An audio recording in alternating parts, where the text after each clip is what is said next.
O que é ser evangélico? Você já parou para pensar nisso? É uma pergunta interessante a se fazer.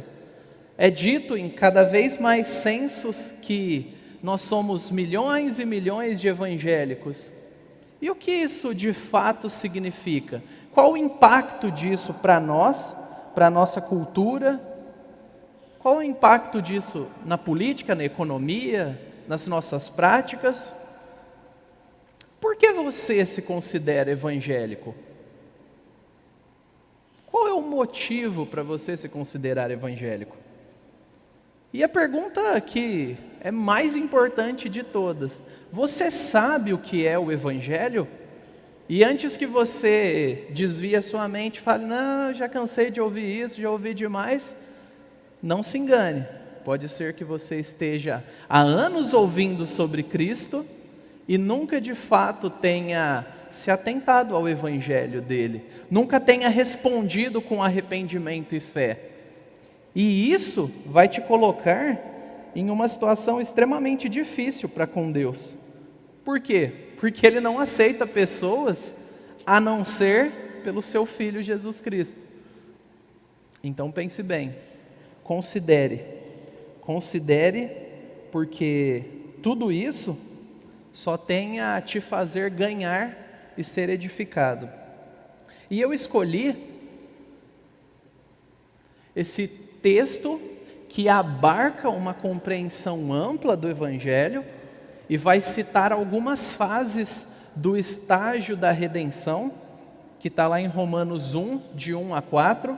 Acompanhe na sua Bíblia, se você quiser acompanhe na projeção. Essa versão é a Nova Almeida atualizada e diz assim: Paulo, servo de Cristo Jesus, chamado para ser apóstolo, separado para o Evangelho de Deus, que Ele, no passado, prometeu por meio dos seus profetas nas Escrituras Sagradas. Este Evangelho diz respeito ao seu Filho, o qual, segundo a carne, veio da descendência de Davi e foi designado Filho de Deus com poder, segundo o Espírito de santidade, pela ressurreição dos mortos, a saber, Jesus Cristo, nosso Senhor. Aqui nós temos algumas informações que é importante que nós prestemos atenção mais detidamente. O Evangelho não é algo novo que aconteceu com Jesus Cristo e tem uma desconexão com tudo que aconteceu antes. O Deus que se revelou a Adão veio se revelando, e aí a gente tem todo o Antigo Testamento, profetas, livros que contam histórias particulares, que têm impacto no todo, situações nacionais para o povo de Israel, e ao mesmo tempo outras nações, como nós vamos estudar no CCB com o pastor Oscar Jonas, que tiveram o privilégio de receber luz da parte de Deus, para que se arrependessem e pudessem desfrutar de relacionamento com Ele. Logo, o Evangelho não é algo que brotou do nada e que Jesus esperava que todo mundo entendesse de uma hora para outra. Não sei se você já leu em algum momento a narrativa dos Evangelhos e pensou, nossa, mas Jesus é duro com eles, né? Eu também não entenderia. Ou eu entendo porque eu vivo num mundo onde o cristianismo já cresceu e floresceu. Mas veja, ele vem de acordo com o que foi pronunciado pelos profetas. Jesus não está ensinando algo contrário a todo o resto das Escrituras. Se você acredita que o Deus do Antigo Testamento é um Deus mau e que o Deus do Novo Testamento é bom, choque, você crê numa heresia. Uma heresia que lá pelo século 300 já foi combatida. Não existem dois deuses. Existe um único Deus que vai se manifestando de maneira cada vez mais clara, mais perceptível, aonde o ápice é Jesus Cristo. E Jesus Cristo crucificado, morto, ressurreto para a nossa vitória e instituindo a sua igreja. Então, da próxima vez que você olhar alguma história, alguma narrativa do Antigo Testamento, aquilo contribui de alguma forma, que pode ser que você ainda não saiba, para que um dia Cristo viesse e tudo que ele falou e foi e viveu fizesse sentido.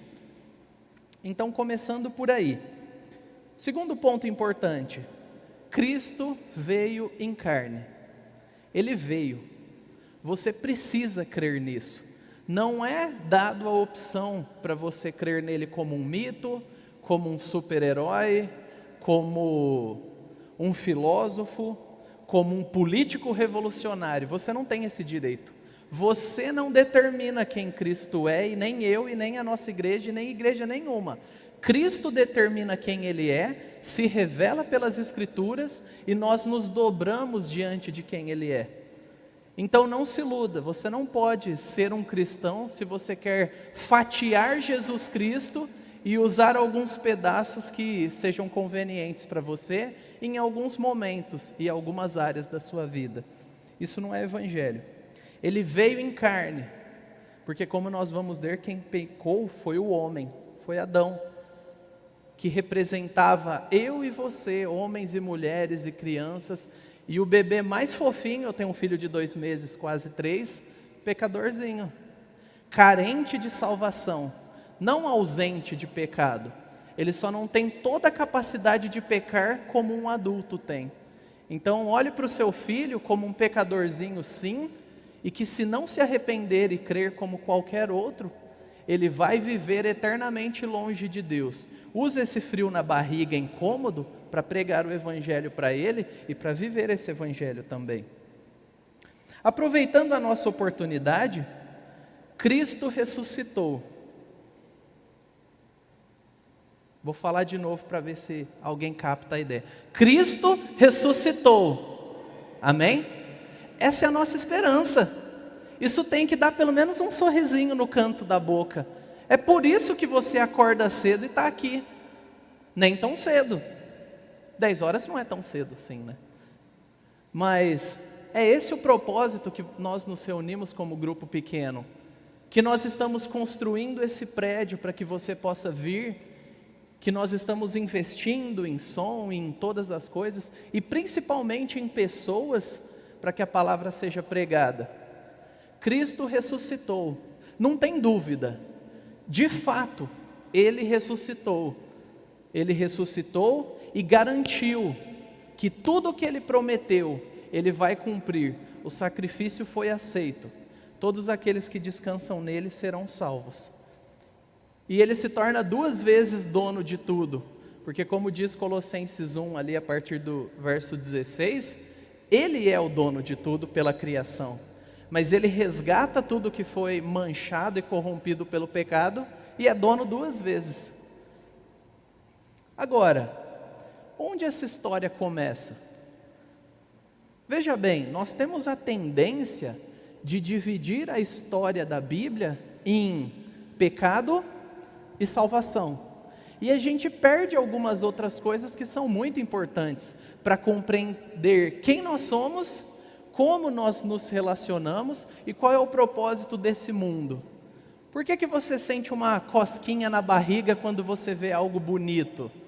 Por que você tem desejo por coisas gostosas, boa música?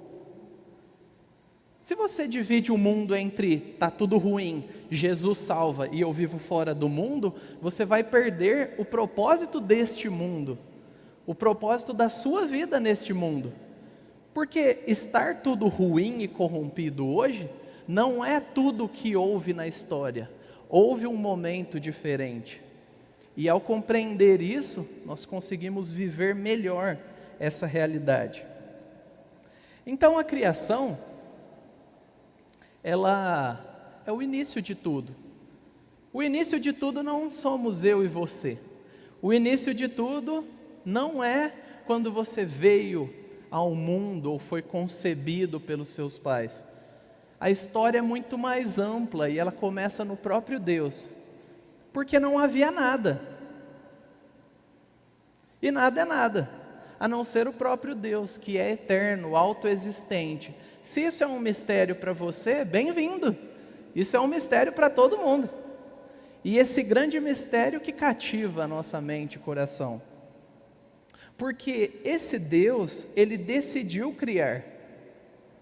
Mas ele não explica muita coisa. Ele parte do ponto de: ele existe, ele fala, a coisa acontece, você é fruto disso, creia nisso. Ele não fica explicando os mínimos detalhes. Tanto que a narrativa que Moisés escreve em Gênesis 1:1 é: no princípio Deus criou os céus e a terra, ponto. É isso. O mínimo que você precisa para viver nesse mundo é entender essa verdade. Há um Deus e Ele criou tudo o que há.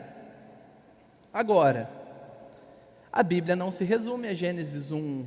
Nós precisamos caminhar e continuar crescendo, assim como nós cantamos. Se nós de fato queremos crescer e conhecer, nós precisamos de toda a Bíblia, Antigo e Novo Testamento. Porque os atributos invisíveis de Deus, isto é, o seu eterno poder e a sua divindade, claramente se reconhecem desde a criação do mundo, sendo percebido por meio das coisas que Deus fez. Então, quando você olha algo belo, bonito, por favor, se você é um cristão, não pense como um ateu. Que coisa bonita, sem propósito e veio do nada. Não faça isso. Saiba que há um Deus que criou com propósito, com beleza, com uma estrutura que só funciona porque Ele criou.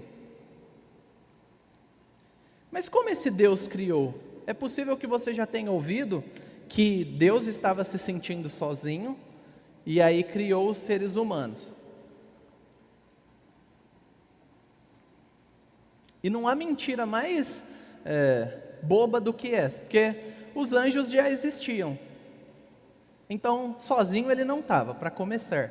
Segundo, um Deus que é trino ou triuno, ele é completamente perfeito em seu próprio relacionamento.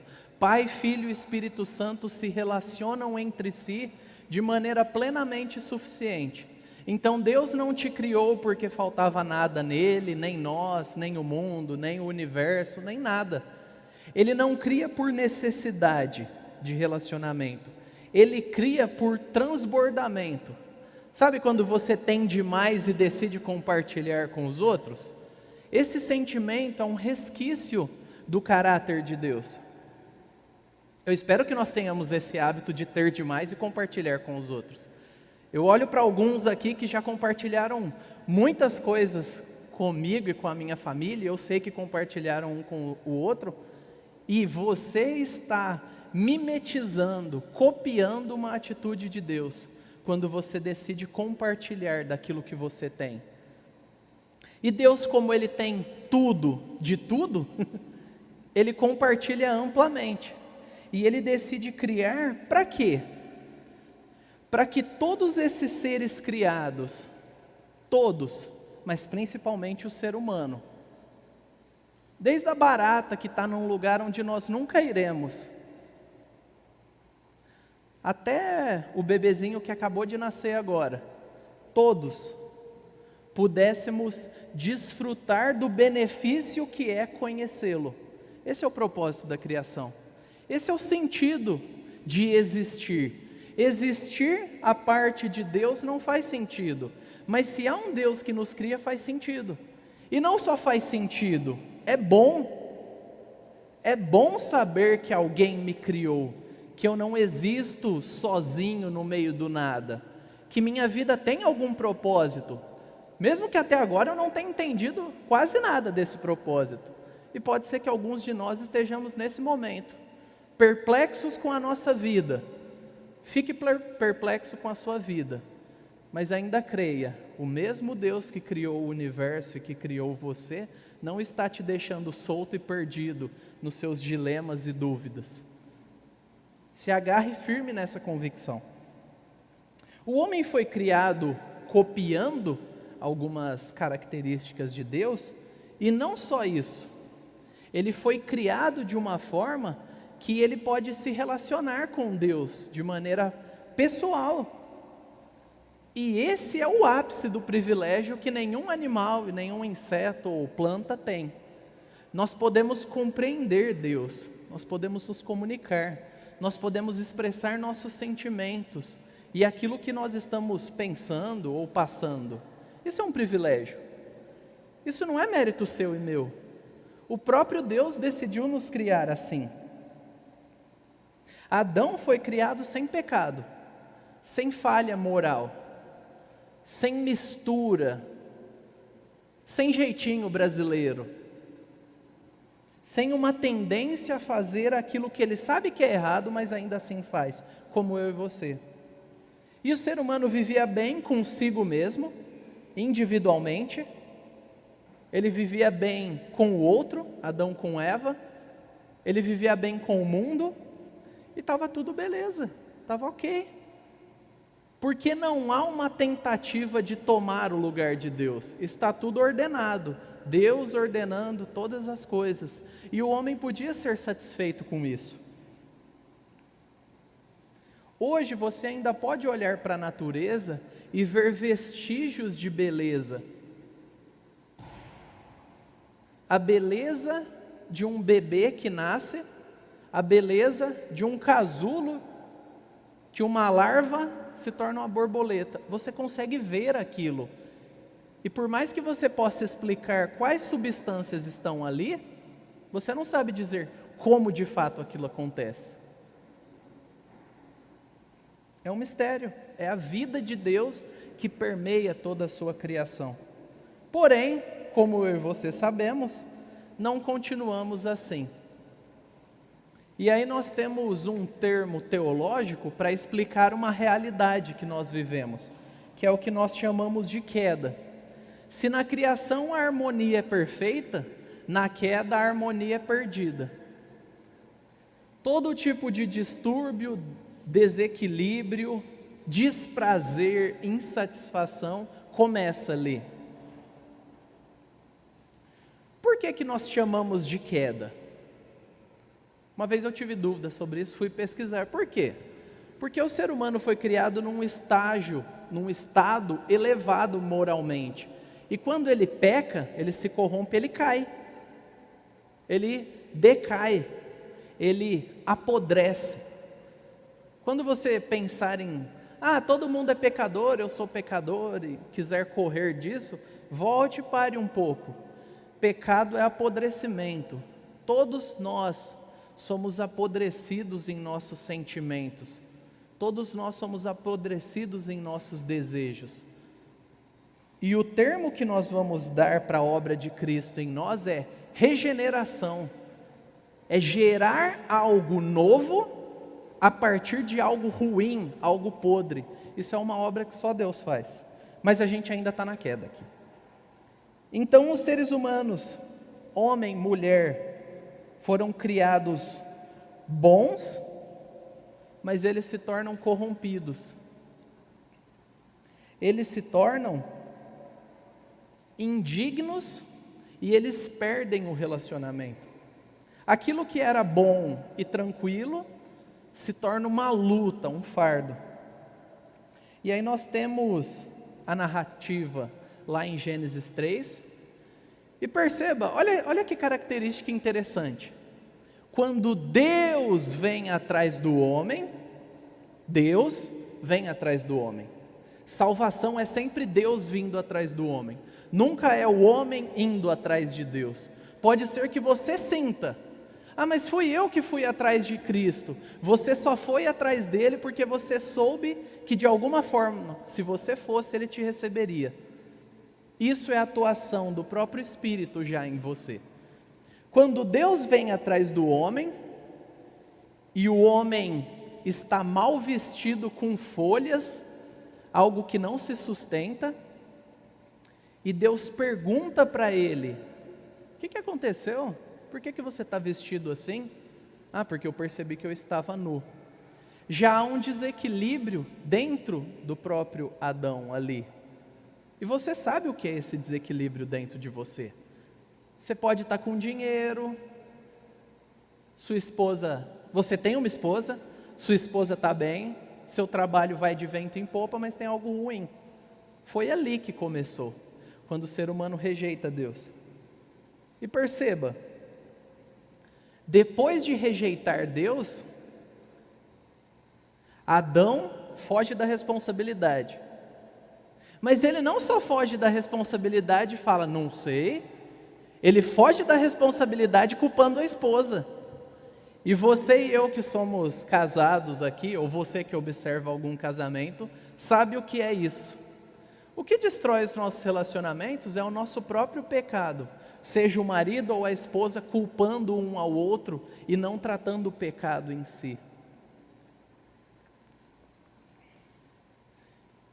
E eu não vou nem falar da parte da serpente, mas pule aí um tempinho, e depois de abandonar Deus, o primeiro assassinato acontece.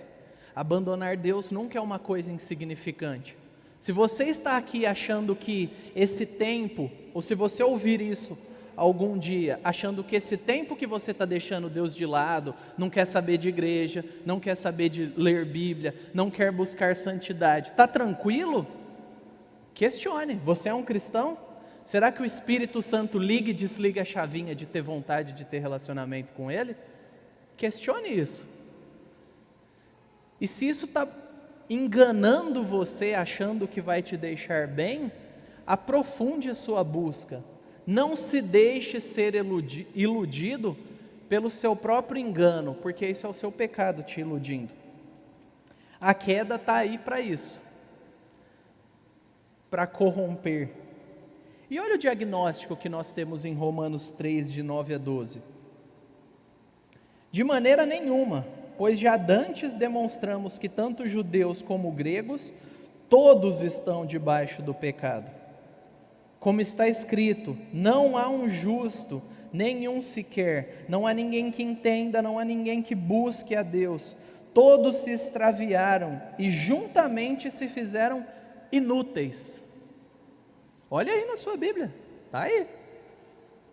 Todos se extraviaram e juntamente se fizeram inúteis. Não há quem faça o bem, não há nenhum só. A parte de Cristo, você não é alguém que tenta e que está quase lá. Você é um inútil espiritualmente. É chato, né? Às vezes é incômodo ouvir isso. Mas é o que a Bíblia diz. Esse é o diagnóstico. O tratamento correto vem quando o diagnóstico correto é feito. Você é espiritualmente, a parte de Cristo e da bondade de Deus, inútil, inimigo de Deus, você é mau, você não é uma pessoa normal, porque o normal é ser inimigo de Deus, a gente não pode minimizar isso. E quando você olhar para cada pessoa, seja você amando ela ou não, aquela pessoa está perdida, ela é inimigo de Deus, ela é inimiga de Deus. Ela vai desfrutar da ira de Deus se o Evangelho não causar transformação. E você que tem vindo à igreja, ou a sua igreja está nos visitando, não ignore isso. Inúmeras pessoas passam a vida inteira desprezando Deus e acham que porque vêm, porque contribuem com as suas ofertas financeiras, porque exercem ministérios, vão ser salvas. E isso não tem poder para perdoar os seus pecados. Isso não tem capacidade de te tornar puro diante de Deus. Aquela boa vida que Adão e Eva tinham, não existe mais. A identidade foi corrompida. E nós temos inúmeros casos de pessoas que não sabem quem são. E eu não só estou falando dos transgêneros. Eu estou falando de homens e mulheres heterossexuais também, que não sabem quem são. Porque não é a heterossexualidade que salva ninguém, e não era a luta com a sexualidade que condena ninguém. Isso são só manifestações. É Cristo que salva, e todos nós precisamos dele. Não sejamos tolos, o pecado estragou por dentro e por fora. O pecado vai estragar sempre você, os seus propósitos e os seus relacionamentos, enquanto ele não for tratado pelo único que de fato pode tratar. Agora, todos nascem em trevas. Não trate pecado apenas como uma vontade que você tem. Trate pecado como uma realidade. O pecado é uma mentalidade, é um sentimento e é uma vontade. A vida longe de Cristo é só pecado. Glória a Deus que Ele não nos deixou assim, né? Amém? Há um Cristo, há um plano de Deus para nosso benefício, não por nossa causa, porque a causa é a própria vontade de Deus, mas é para nosso benefício. E aí a gente entra na parte mais importante, mais empolgante, que é essa. Não é essa. Essa daqui é só uma amostra de que todos somos pecadores.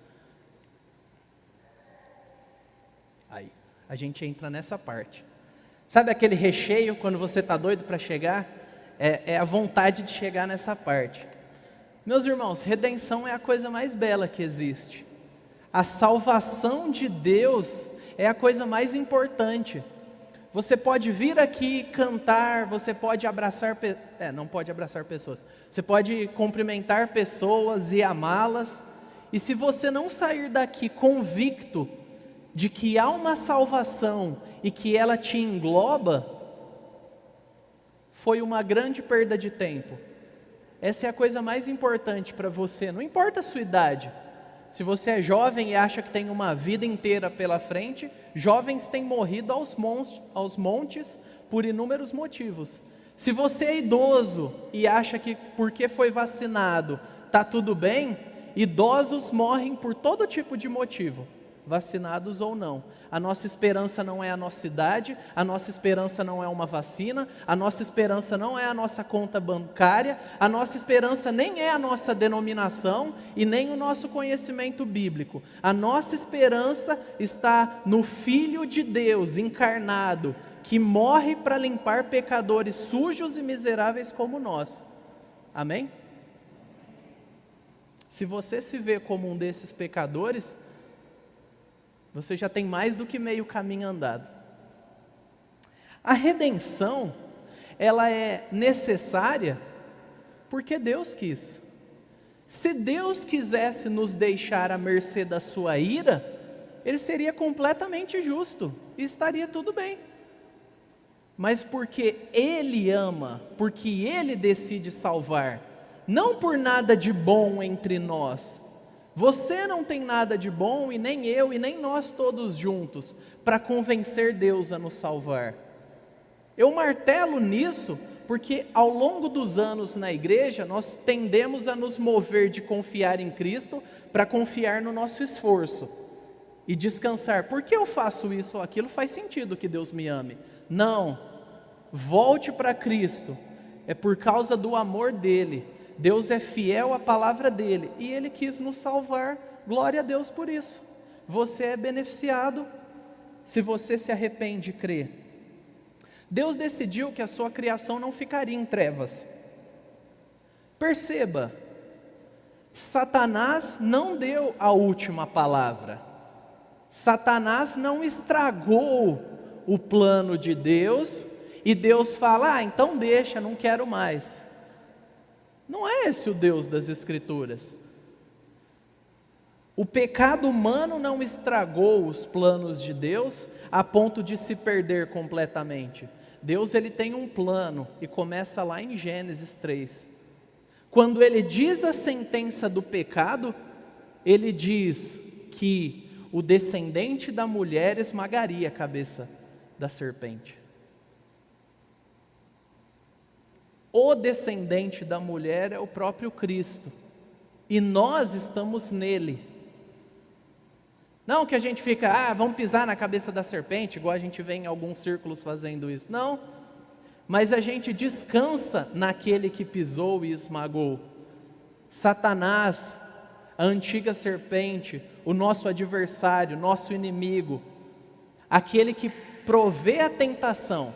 A gente peca por responsabilidade nossa. Ele provê a tentação e dificulta a nossa vida. Ele é vencido. Ele não é pulverizado e eliminado. Mas a força que ele tem é vencida. Como? Ora, está aí. Romanos 3, 22 a 26. É a justiça de Deus mediante a fé em Jesus Cristo, para todos e sobre todos os que creem. E crer aqui não é simplesmente concordar que é verdade. Crer aqui está ligado à ideia de eu creio, e eu confio, e eu ajo de forma que aquilo que eu faço comprova que eu creio. Isso é crer. Não é só crer com a mente e falar, beleza, é verdade, até acredito. Pois todos pecaram e carecem da glória de Deus, sendo justificados gratuitamente, por sua graça, graça de Deus, mediante a redenção que há em Cristo Jesus, a quem Deus apresentou como propiciação no seu sangue, mediante a fé.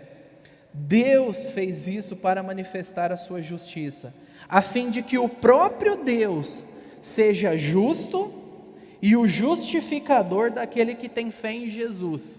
Olha que coisa linda. Não dá para a gente criar um negócio desse porque é muito doido. É simples e é complexo. O próprio Deus, a parte ofendida, decide dar de si para que aquele que o rejeitou possa voltar para ele. Isso é evangelho e não há em nenhuma outra religião. Não há graça nesses termos em nenhuma outra religião. Se você já procurou em outras, você sabe. E se você quiser, estude, dê uma pesquisada pela internet. Não há graça de Deus nos outros deuses que existem por aí. Só Jesus Cristo é o próprio Deus encarnado que vem para resgatar aquele que é a parte ofensora, mas que se torna vítima do seu próprio pecado. Você e eu não somos só vítimas e coitados, nós somos a parte ofensora. E Deus exige de nós a retratação como parte ofensora. Só que é um valor infinito. Como nós vamos pagar? Não tem jeito. Se parasse aí, nós estaríamos desgraçados. Nós seríamos desgraçados, no sentido estrito da palavra. Mas porque não para aí, nós somos um povo agraciado. Por quê? Porque Ele paga e acredita a nós esse benefício. Isso é salvação. Jesus, Ele não morreu na cruz para pagar nada ao diabo. O nosso problema não era com Satanás.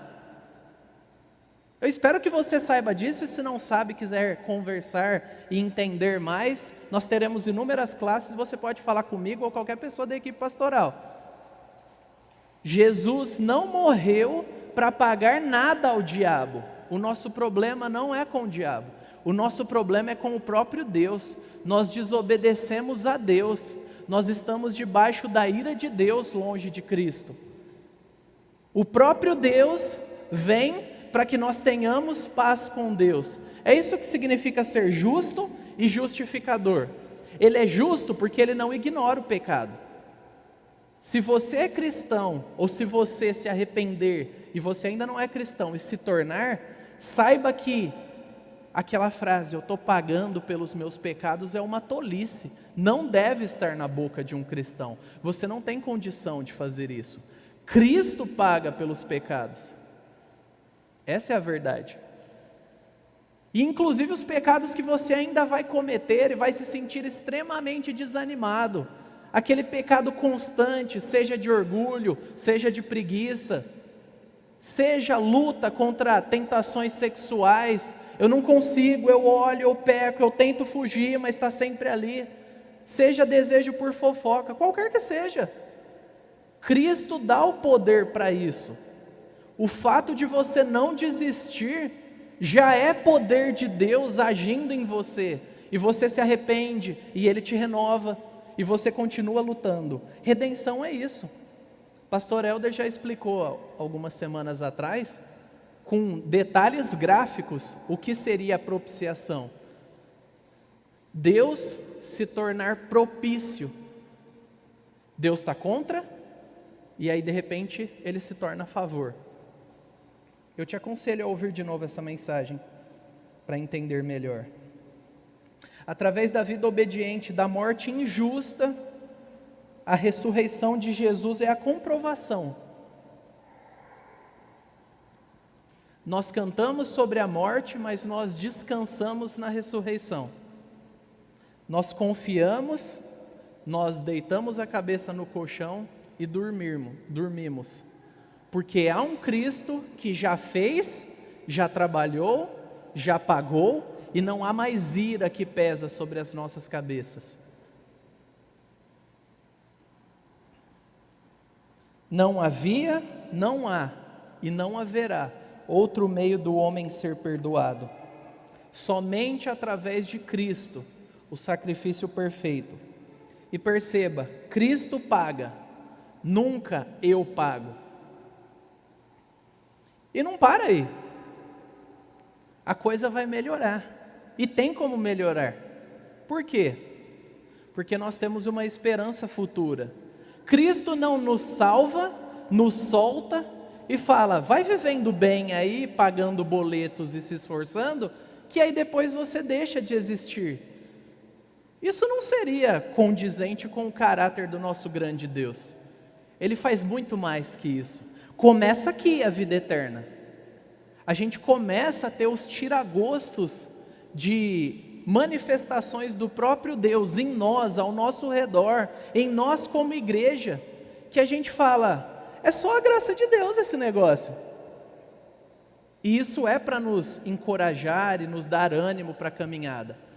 Mas quando nós chegarmos lá, seja pela morte, seja pela volta de Cristo,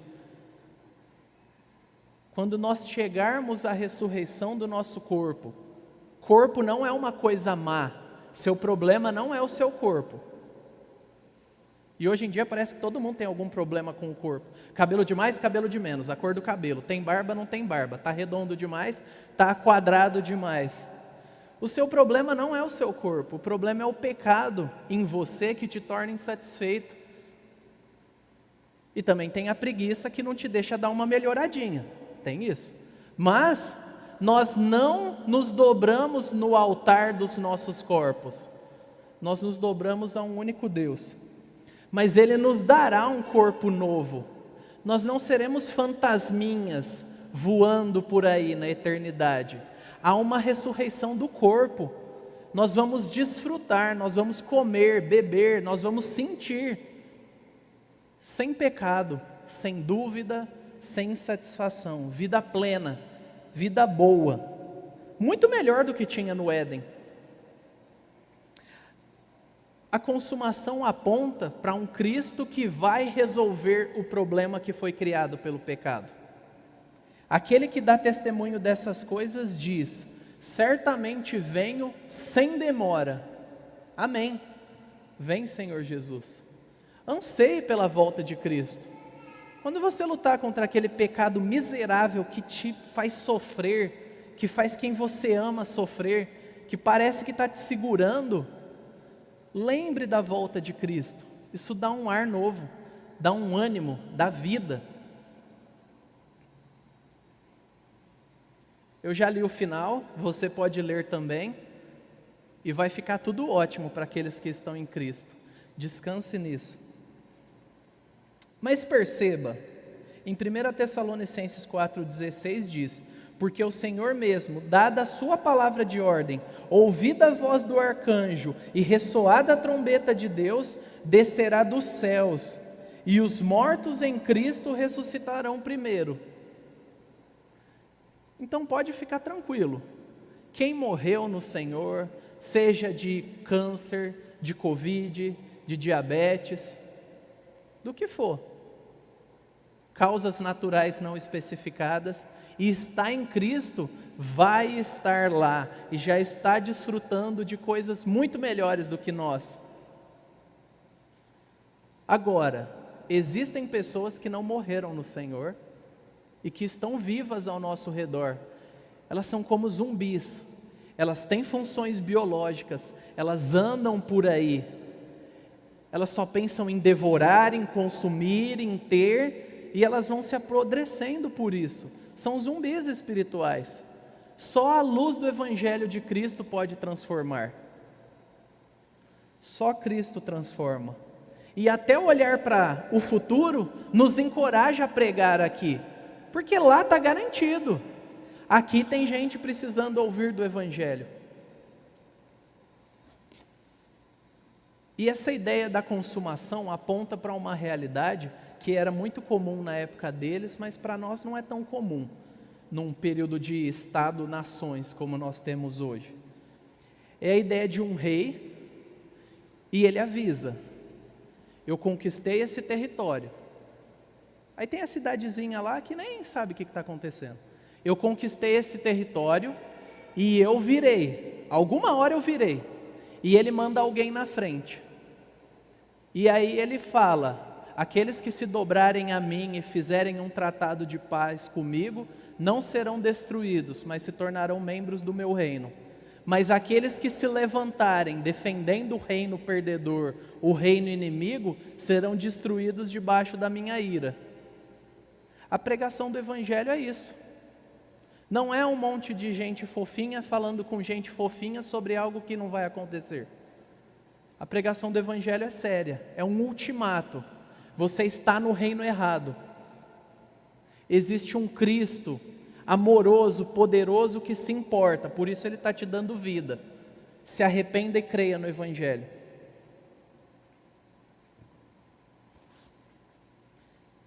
A consumação nos dá esperança para hoje, para que nós investamos uns nos outros o máximo, porque dificilmente você vai conseguir 1 milhão até os 30, dificilmente você vai conseguir 1 milhão até os 60, mas muito provavelmente você pode investir espiritualmente muito na vida de outras pessoas com o tempo que você tem. Não vamos comprar ideias mentirosas. O nosso objetivo não é construir um império aqui, não pode ser. Nós vamos trabalhar, vamos viver, mas a gente precisa manter a nossa mentalidade na eternidade. Diante disso, você e eu, inclusive você cristão, você tem duas opções para recordar e para pensar. Você só pode dar duas respostas, não tem sala de espera para Jesus. Ou você vai responder hoje, dizendo: eu não quero esse Deus, e você pode ser membro de alguma igreja, inclusive dessa igreja, mas no seu coração você sabe que está dizendo não para Deus. Você só tem duas respostas. Você pode desprezar todos os alertas que Ele tem dado para abandonar o pecado, e isso coloca uma dúvida: você de fato é cristão? Não presuma ser, pense. E Hebreus 2:3, como escaparemos nós se negligenciarmos tão grande salvação? Não ache que Deus vai te deixar desprezar tamanha graça e amor sem uma consequência. Não despreze o Filho de Deus, não despreze a oferta de amor. Logo, uma possibilidade real que acontece o tempo todo, em todas as igrejas, na rua, cada lugar que o Evangelho é pregado, é essa: pessoas que o rejeitaram, e que um dia o rei dirá: apartem-se de mim, malditos, para o fogo eterno preparado para o diabo e seus anjos. Essas pessoas podem ter estado no banco de igrejas, podem ter tido cargos, podem ter contribuído milhões para a obra de caridade, para a obra de Deus. Essas pessoas podem ter feito orações, respondido a um apelo. Elas podem achar que não basta roubar, não matar, não espancar os filhos e não usar drogas, que está tranquilo. Não é isso que determina a salvação. Você pode fazer todas as coisas boas e ainda assim rejeitar a Cristo. E você só vai fazer superficialmente. Você nunca vai entender de fato. Meus irmãos, nós não podemos negligenciar a pregação do Evangelho a nós mesmos. A salvação não é por esforço nosso ou por obediência, mas pelo arrependimento e pela confiança. É se agarrar a Cristo. É falar, não importa o que Ele faça comigo, eu prefiro estar com Ele do que sozinho. Para quem iremos nós, Senhor? E isso é a base para a nossa obediência. Você pode ter pensado, Mário, mas onde entra a obediência aí? A obediência entra como fruto do amor de quem foi salvo e quer honrar a esse Deus que o salvou. Não ofereço uma obediência sem Cristo para Deus, porque Ele vai odiar isso. Você não comparece diante de Deus sem Cristo. Isso seria arrogância, isso seria desprezar o Filho de Deus. Nós não podemos fazer isso. Nós precisamos dar toda a nossa dedicação através de Cristo, por meio do sacrifício de Cristo, por meio da capacitação do Espírito Santo que Ele nos deu pela graça. Então, se você está aqui ou você está vendo isso, se arrependa. Se você tem sido consumido pela dúvida, se você é de fato cristão, mas não tem coragem de falar com alguém, fale comigo, procure algum amigo cristão maduro, não saia daqui desse jeito, não viva essa angústia. É possível ter certeza da salvação e paz e alegria e viver descansado nisso, mas pode ser que você está em pecado, pode ser que ninguém saiba, pode ser que um número restrito saiba. Deus vai tirar a sua segurança da salvação para te dar um gostinho do que é viver longe dele. Se esse é o seu caso, se arrependa também. Não se agarre ao pecado, ele vai te matar. Agora, aqueles que se arrependem, aqueles que se arrependeram, aqueles que estão se arrependendo ao longo dos anos, dos dias, dos meses, essa é uma palavra de consolo para você. Porque Deus não nos destinou para a ira, mas para a aquisição da salvação, por nosso Senhor Jesus Cristo, que morreu por nós, para que, quer vigiemos, estejamos trabalhando e atuando, quer durmamos, aqui é uma analogia com a morte, vivamos juntamente com Ele. Receba essa promessa se você já se arrependeu e creu e tem vivido com Deus como um súdito, como um filho amado. Deus não nos destinou para a ira. Se você é filho de Deus, tudo isso que está acontecendo, em todas as áreas da sua vida, financeira, acadêmica, profissional, relacional, se você está mal consigo mesmo, se você é cristão, isso não é ira de Deus sobre você. Isso é o resquício do pecado que torna a nossa vida meio amarga aqui ainda. Mas há graça, há esperança, porque Deus não nos destinou para a ira. Se você é cristão, isso é uma verdade para você. Nada que Deus fizer contra você, contra no sentido figurado, de disciplina, de retenção de algo que você entende que precisa, do envio de uma doença ou de uma luta, nada disso é ira. Não há mais ira para os que estão em Cristo Jesus. Tudo isso é o cuidado gracioso. É amargo, mas é gracioso. É melhor sofrer na mão de Deus do que sofrer longe dele. Se você é cristão, há esperança para você. Se você faz parte da família de Cristo, desfrute dessa esperança. Pega essa graça poderosa que te mantém de pé e abre a boca no seu trabalho, aqui na igreja, porque a gente tem que pregar o evangelho uns para os outros aqui. Se envolva em um grupo pequeno para você ser constantemente encorajado. E se você é membro velho de igreja e o seu coração está fechado por causa de atritos relacionais, se arrependa, você está em pecado. Se você precisa pedir perdão ou aceitar perdão, não importa. Assuma a sua responsabilidade. Resolva isso. Viva a igreja.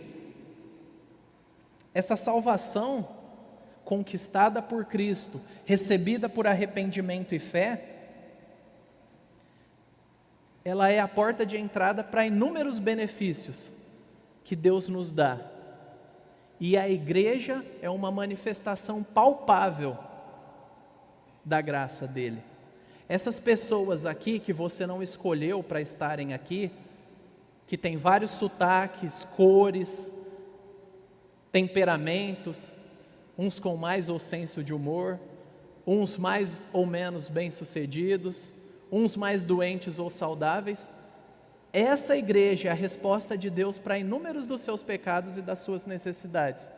Aceite esse presente, não se proteja da igreja, receba essa igreja como graça de Deus. Esse corpo foi onde Deus te colocou, use-o no sentido positivo da palavra. Existe graça de Deus em pessoas aqui que é extremamente adequada para te abençoar naquela área que você está lutando sozinho e só vê fracasso. O corpo de Cristo é a manifestação dele aqui. Não ache que buscar a Deus é simplesmente abrir a sua Bíblia, ler em sua casa, orar e viver como se você fosse o único filho de Deus da face da terra. Nós não queremos ser igreja assim. Nós queremos ser igreja bíblica. Nós nos pautamos aqui, vivendo e comunicando de modo relevante e contagiante, com alegria, com beleza, a realidade de ser em Cristo, por causa de Cristo, família de Deus. E se somos família de Deus, somos membros uns dos outros. Feche seus olhos, reflita alguns segundos, se você tem vivido e ansiado por isso. Enquanto o pessoal da música se posiciona,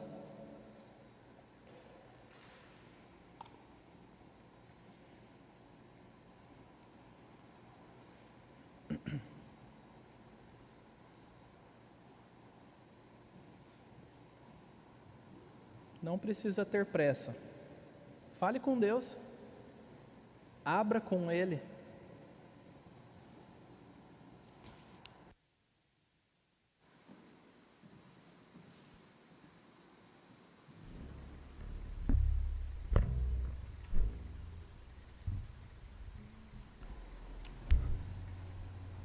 O Espírito Santo que está em nós, que cria, conduz a igreja, que edifica cada um de nós, nós oramos a Ti pedindo que o Senhor haja convencendo pessoas aqui, irmãos, pessoas que não Te conhecem ainda, para que se voltem para o Teu Evangelho e se alegrem em Ti, creiam no Senhor, se satisfaçam em Ti, se alegrem na vida que o Senhor dá, recebam esse privilégio, recebam o privilégio de viver o Evangelho em igreja. Não é possível viver o Evangelho de verdade e plenamente longe do teu corpo. Nós não queremos ser cristãos despedaçados, ó Deus. Nos una ao teu corpo, restaure a nossa fé.